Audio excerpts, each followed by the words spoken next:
Israel and Palestine have been effectively at war with each other since the dawn of time, as it turns out, but a lot of people don't know why.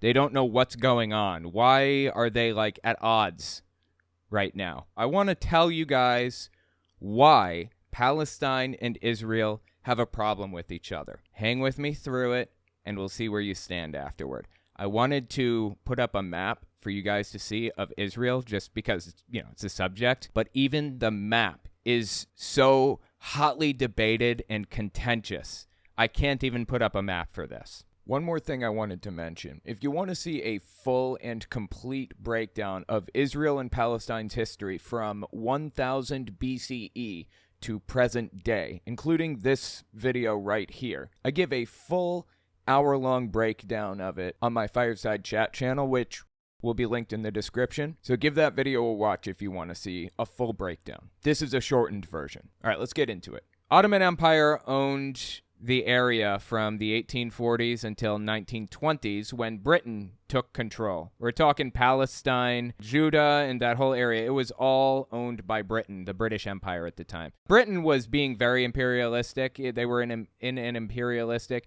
and colonizing phase at that moment in their history. They'd colonized a bunch of Africa. They'd colonized America, of course, and Australia and everything, and they were taking money from people left and right. That was 1920 when they took control of the area, and that brings us to World War II. Let's say 1932 all the way to 1945. We'll give it a nice big range. That's when the Jews are being heavily persecuted in Germany and the surrounding areas. Hitler rolls into Poland 1939. That's like the start of World War II officially, but it had been kind of going on behind the scenes for a long time. Hitler starts not just persecuting, but actually exterminating the Jews. And it was largely the Ashkenazis, because those were the ones that settled in that area. The Ashkenazi Jews lived in that little strip for a while. Germanic area, Greece, and stuff like that. Sephardic Jews lived in Spain, so they were a little bit more safe, but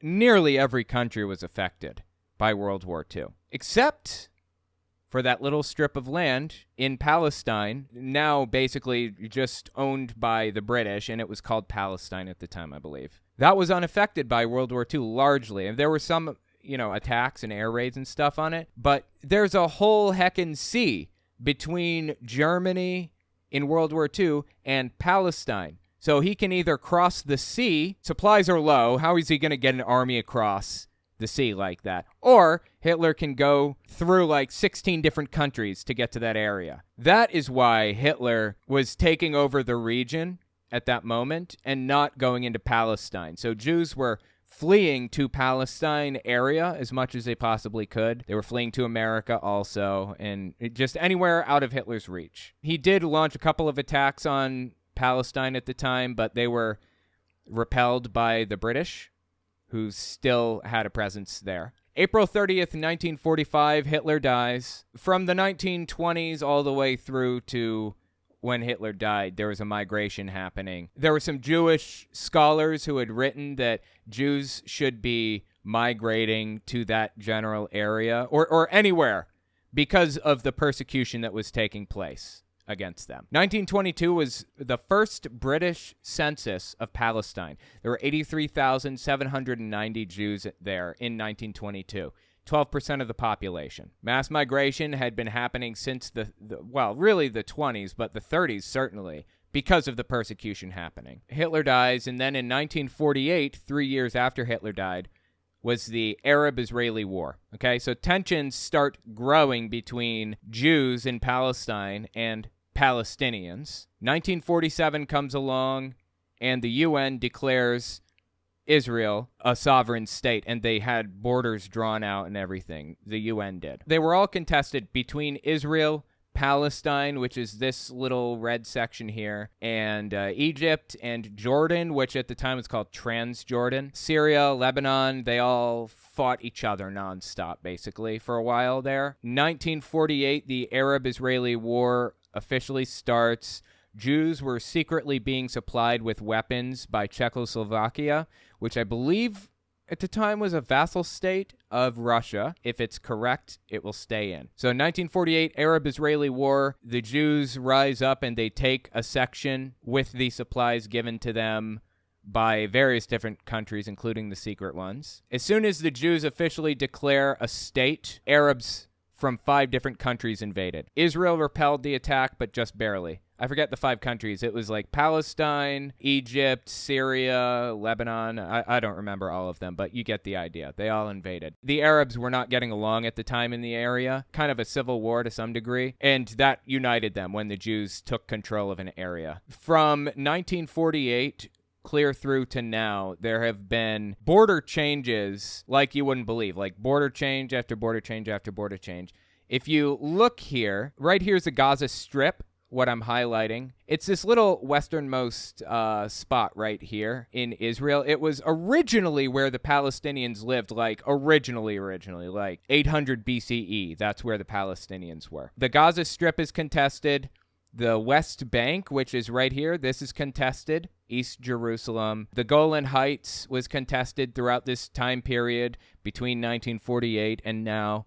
It's all been contested. Well, 1967 is one set of borders. I believe we should go back to the 1967 borders, and I think Israel should stop being imperialistic and trying to colonize areas that they're not entitled to. That's my position. It's the right-wing government in Israel that is causing all of the havoc in the area at this moment.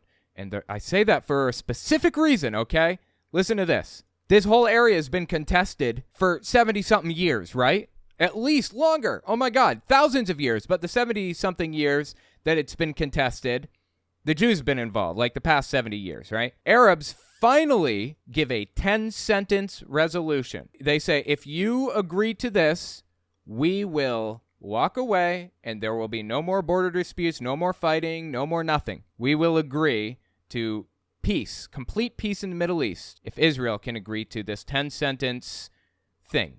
Here it is. Complete withdrawal from the occupied Arab territories, which were outside of the battle line. They were not entitled to those areas. Okay, those are like settlements that they pushed on to take, that were not originally part of their lines that were drawn out. Complete withdrawal from the occupied Arab territories, including the Syrian Golan Heights, which is up here, top right, to the 4th of June 1967 line. So they wanted to go back to 1967 borders. And the territories still occupied in southern Lebanon, which is up here. The territories still occupied in southern Lebanon attain a just solution to the problem of Palestinian refugees to be agreed upon in accordance with the UN General Assembly Resolution number 194, i.e., you're going to take some area that Palestinians live in. If that's going to happen, you need to find a way to address the refugee problem that's being created by you taking areas that you are not really entitled to, that we're offering to give you. That's basically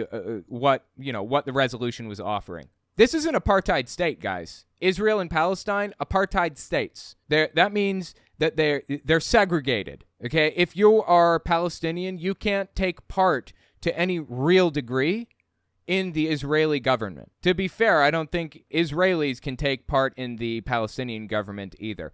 I don't want an apartheid state. Unfortunately, right now, Palestinians are the ones that are being oppressed by imperialistic Israel at this immediate moment. 1947 partition plan from the United Nations. This is what it looked like. 1967 lines, this is what the Arab territories wanted Israel to agree to right here, where Palestine has 22% of the area.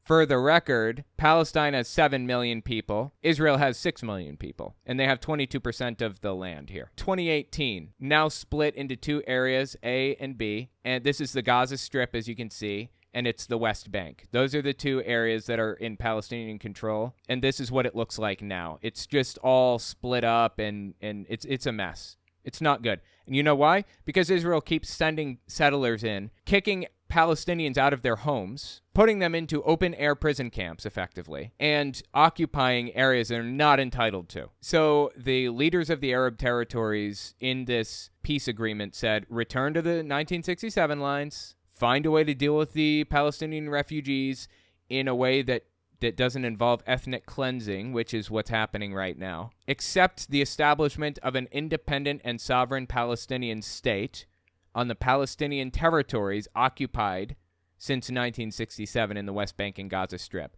with East Jerusalem as its capital. So right now, Jerusalem is controlled half by Palestine, half by Israel. Israel will not acknowledge that Palestine is a state, and Palestine won't acknowledge that Israel's a state. This honestly sounds like an obscenely fair deal to Israel to me. They get this entire area. That's ridiculous how much they're getting out of this. They should absolutely be taking this, it seems to me. But okay. So that I'm only like on sentence 7 of this deal. So return to the 1967 borders. Palestine gets East Jerusalem as its capital. In return, the Arab states will do the following.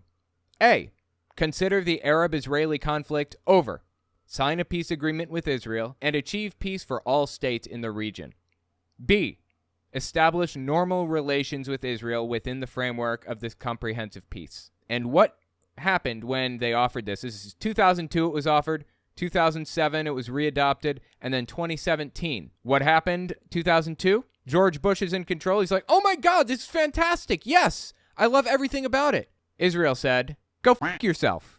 We're not doing that. Ariel Sharon was the prime minister of Israel in 2002. Ehud Olmert was in 2007. And then, of course, the current prime minister, Benjamin Netanyahu, was the prime minister of Israel in 2017, the third time it was offered, put on the table.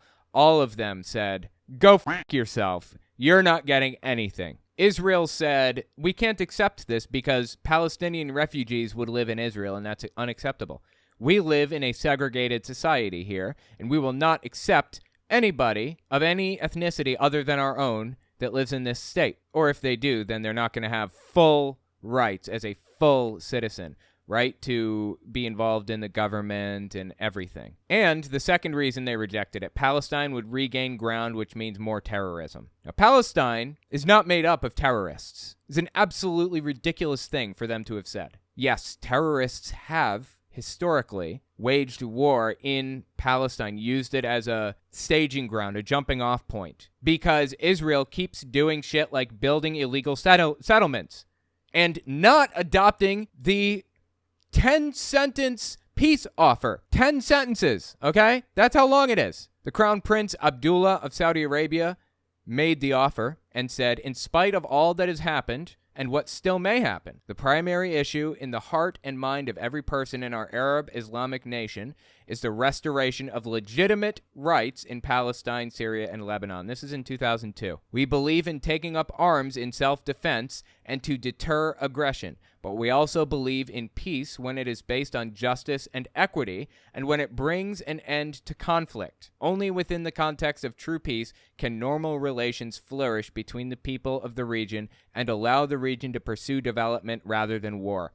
In light of the above, and with your backing and that of the Almighty, I propose that the Arab Summit put forward a clear and unanimous initiative addressed to the United Nations Security Council based on 2 basic issues: normal relations and security for Israel in exchange for full withdrawal from all occupied Arab territories, recognition of an independent Palestinian state with Al-Quds Al-Sharif as its capital, and the return of refugees. Al-Quds Al-Sharif as its capital is a reference to basically having Muslims in charge there. Every step of the way, every turn, Israel has rejected offers of peace that are more than generous. Donald Trump claimed to have brought peace to the Middle East in July of 2020 with the Abraham Accords. In reality, he didn't. The United Arab Emirates, which is a country in that little area, the Levant is what it's called, the United Arab Emirates, home of Dubai, officially recognized Israel as a state for the first time in exchange for Israel not annexing the West Bank in July of 2020. That was the agreement. You don't annex the West Bank, the UAE will recognize you as a state. That's the third state in the Middle East to recognize them. And, they agreed to it. But guess what? Now Israel has invaded the West Bank. I'm not talking recently. I'm talking like this has been happening for a while now. They keep pushing into it. So the Abraham Accords lasted all of like a year before Israel started pushing into new territory once again. So here's the bottom line. Hamas is like ISIS. They are fucking psychotic. I mean, I don't know if you guys remember what was happening with ISIS back when they first formed their caliphate. It was insane. They were doing the most horrific shit to people, and they were filming it and putting it on the internet. I mean, torturing and killing people right in front of a camera. It was stuff that will cause PTSD to watch. It's bad. I don't even want to say what was happening exactly. That's how bad Hamas is. They are bad. And Hamas just pushed into Israel beyond where the armistice lines were, beyond the borders, into actual Israeli territory, internationally recognized Israeli territory. Hamas is fucking psychotic and needs to be stopped. But you know what else is happening right now? This is happening right now. That's a building, that's a high-rise in Palestine that was destroyed. How many people were in this high-rise who were just civilians, didn't do shit to anybody, sitting there petting their cat, watching Netflix? This is Israel retaliating against Palestine for what Hamas has done. I'm so frustrated with the fact that that Israel will not just accept the damn deal. It's been offered over and over again. It's a right-wing government that needs to go. It's comprised of right-wing fundamentalist, extremist people. I don't care if they're Jewish, they're Christian, they're Muslim, or they're secular.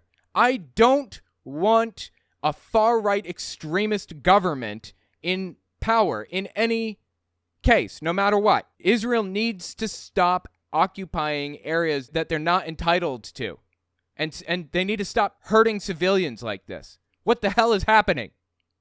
Accept the deal, Israel. And Israel, I'm sorry to hear you lost some people to Hamas. They're nutcases. Completely unfair. Take the fucking deal. I mean, that's my position. Hamas is a bunch of nutcases. Israel is full of nutcases. These people need to pull it together and accept the deal. I hope Palestinians get the rights that they deserve, the human rights that they deserve. And I wish that there wasn't an apartheid state there. Well, somebody pointed out that they cut the lights, so I guess some dude wasn't watching Netflix on that screen, or like in that building, because they cut the lights. Okay. The sad thing about this situation, one final thing I want to mention about this. Sad thing about this is that there's so much propaganda surrounding this, it's insane.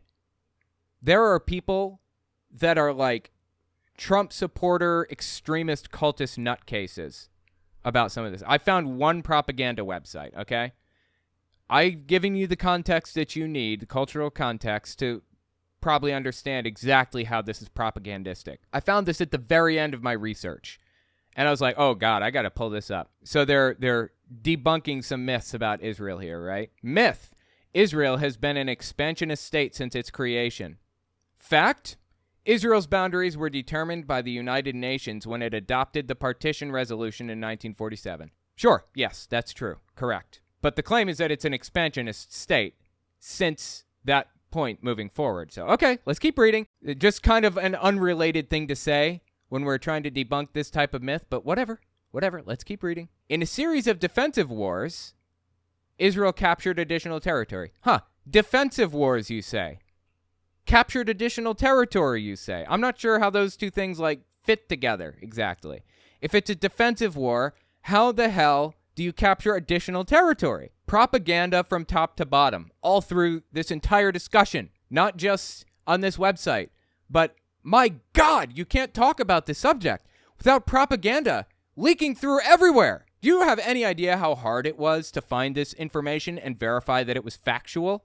Holy shit. I've been researching for 2 straight days. I think I might have put 20 hours into this research in the past 2 days. For real. We got to cool down on the propaganda, guys.